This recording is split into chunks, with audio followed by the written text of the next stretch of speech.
Plano ngayon ni retired Police General Jonel Estomo na makapagsampa ng reklamo laban sa whistleblower na si Julie Patidongan alias Totoy na nagdadawit sa kanya sa kaso ng mga nawawalang sabungero.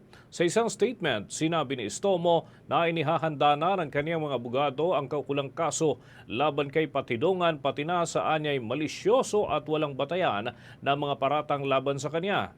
Naniniwala din si Estomo na mananaig ang katotohanan hinggil sa naturang usapin.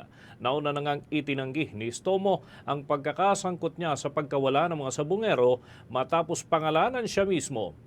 Itong si alias Totoy nakasama ang 17 iba pang mga tauhan ng pambansang pulisya na dawit umano sa kaso. Ayon kay Estomo, magpipresenta siya ng mga ebidensya para linisin ang kanyang pangalan dahil wala umanong sapat na patunay na mag-uugnay sa kanya at sa kanyang pangalan sa nasabing kaso.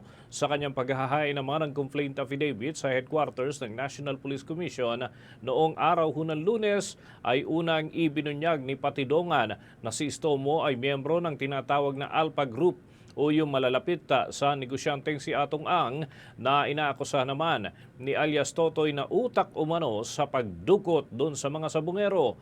Isiniwalat din ni alias Totoy na si Estomo ang siyang nagre-rekomenda kay Charlie Atong Ang na patayin ang siya at matapos siyang kumalas bilang close aide ng negosyanteng si Atong Ang.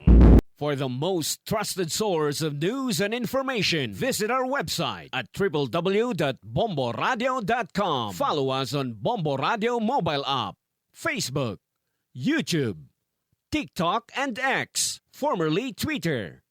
Like, share, and stay connected. Anytime, anywhere.